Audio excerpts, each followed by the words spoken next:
Woo! Some of y'all women gonna get mad at me today, so if you can't take constructive criticism, baby, keep on scrolling.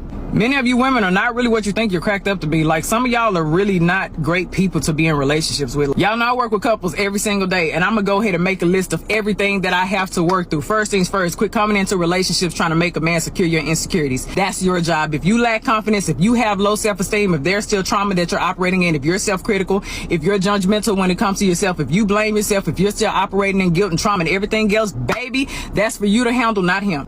Respect his space. Like, stop becoming so preoccupied and hyper aware of what a man has going on. As soon as you see his mood is off a little bit, you start becoming overwhelming. What's wrong? What's wrong? What's wrong? Let me tell you how men are. A lot of men, when they are going through stuff, they may end up withdrawing or retreating because they're trying to figure it out. They're not always upset at you. Their moods are not changing just because of you. People go through things in a way that men are. They don't express themselves as much as we do as women.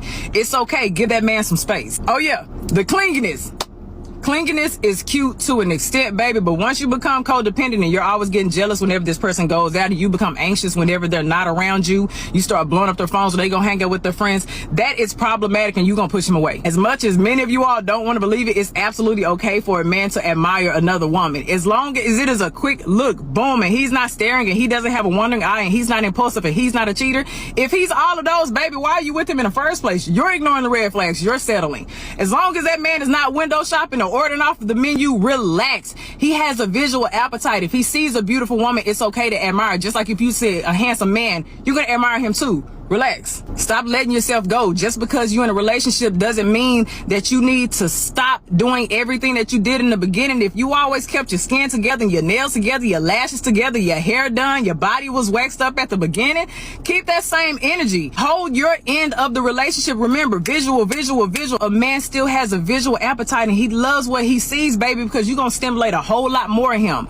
Don't let yourself go because you secured the relationship. As much as you want to believe it, you're not always right. As much as you want to always be in control, you have to let some things go, baby. You cannot love a man the way you want to love him. If you study him, if you pay attention, if you actually listen, I guarantee you he would tell you how to love him. You cannot limit the way you love him to a love language. That's why I hate the conversation of love language. You can ask a man, what's your favorite love language? And he can say, oh, acts of service. And you think that's all you have to do to love him? No, baby, you got to study your man. Stop nagging him all the time. It's perfect. Okay, quit always expressing your dissatisfactions. If you see he's putting in efforts in other places, please uplift those efforts. Acknowledge him. Show that you appreciate that. If it's something like a pet peeve, baby, compromise. I know a lot of women have a hard time compromising. Baby, you got to find a middle ground. Sometimes it's just not worth you bringing up a dissatisfaction. A lot of you all just be nagging. You're pushing that man away. It's okay. He's not always going to fit your idea. He's not always going to satisfy you in every area. Baby, I promise you, every trait that you may have on your beautiful checkoff list, he may not measure up to every single one of them. That's why you have to be selective. But stop nagging all the time. You can't read minds and you can't predict the future. So stop trying to interpret things and stop trying to jump to conclusions. Baby, it's not healthy. It's a distorted way of thinking, and it will kill your relationship. Being independent is okay, but why do you have to be so independent that you're unreceptive? Men love to be needed.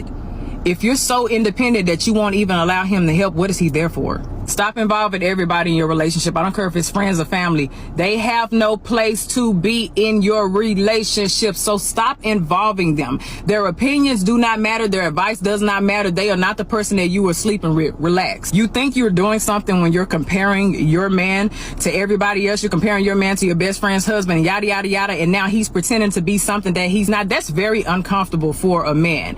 Baby, constructive criticism and destructive criticism are real things. If you're always criticizing, you're going to push him away, and he's going to end up faking things, and that's going to make him unhappy, and then the intimacy is going to decline. And whose fault is that going to be?